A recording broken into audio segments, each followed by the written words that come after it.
Welcome to Revolutions, the show where we get into the details of the gear industry. I'm your host, Randy Stott, and today I'm here with Jim Bregi, President of Doppler Gear and Chairman of the Board of the AGMA. Jim, thanks for joining us. Thanks for having me, Randy.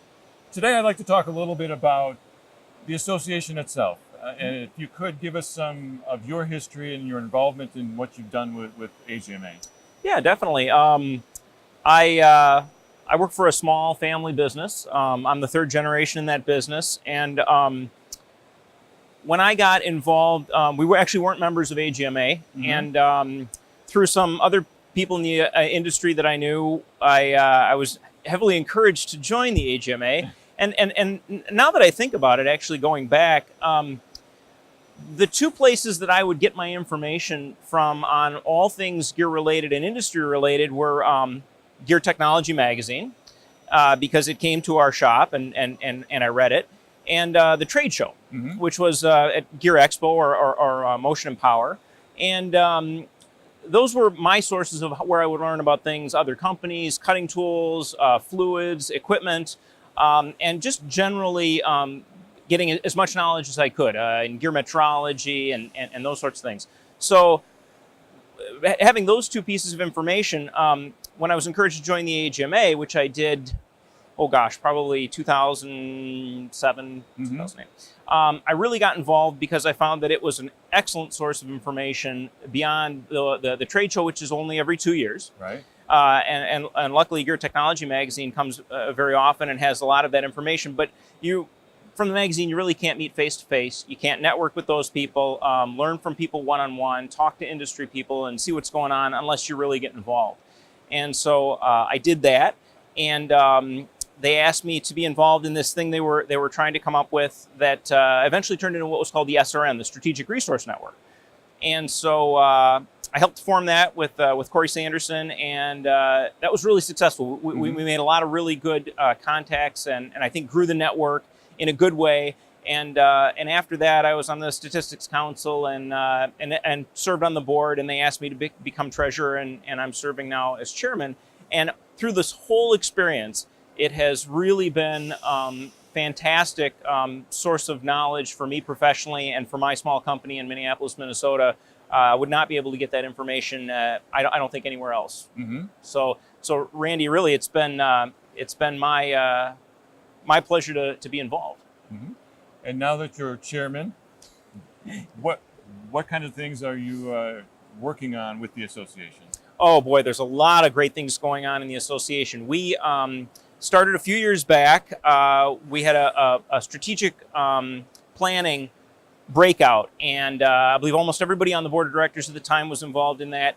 And we tried to come up with, through all these resources we had on the board and other business owners and suppliers, the industry, on what challenges we're facing, mm-hmm. basically the members. Now, AGMA has a 100-year history of writing standards. It's really where it came from.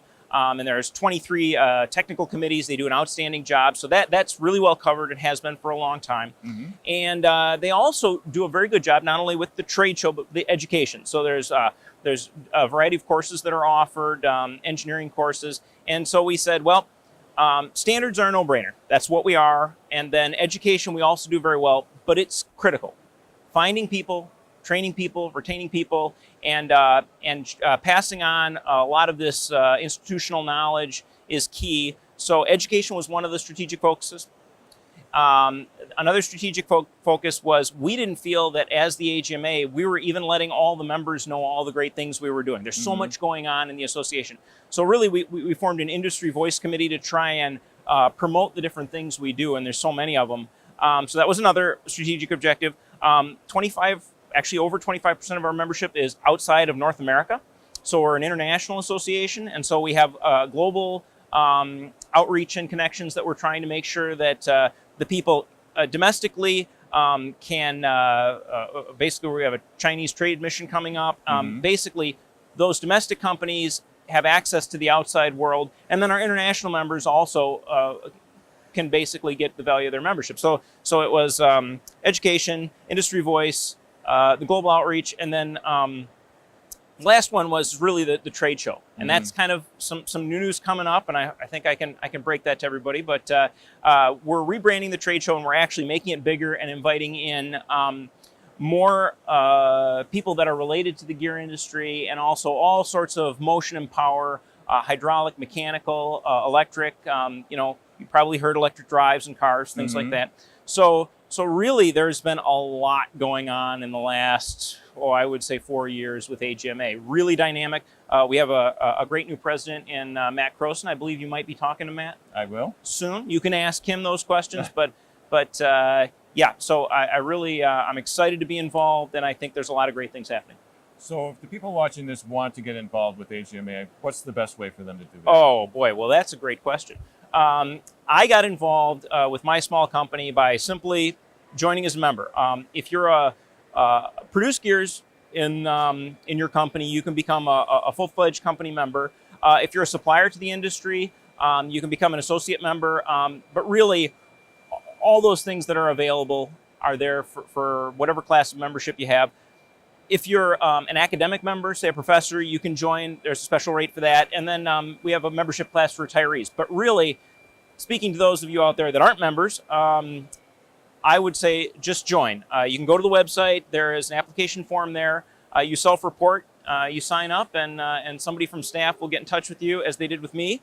And as with any volunteer association, the more you're involved, the more that opportunities open up for you. And I really feel that I have benefited. I've gotten more out than I've put in. So I've always taken every opportunity to be involved, and that's basically how I ended up as chair.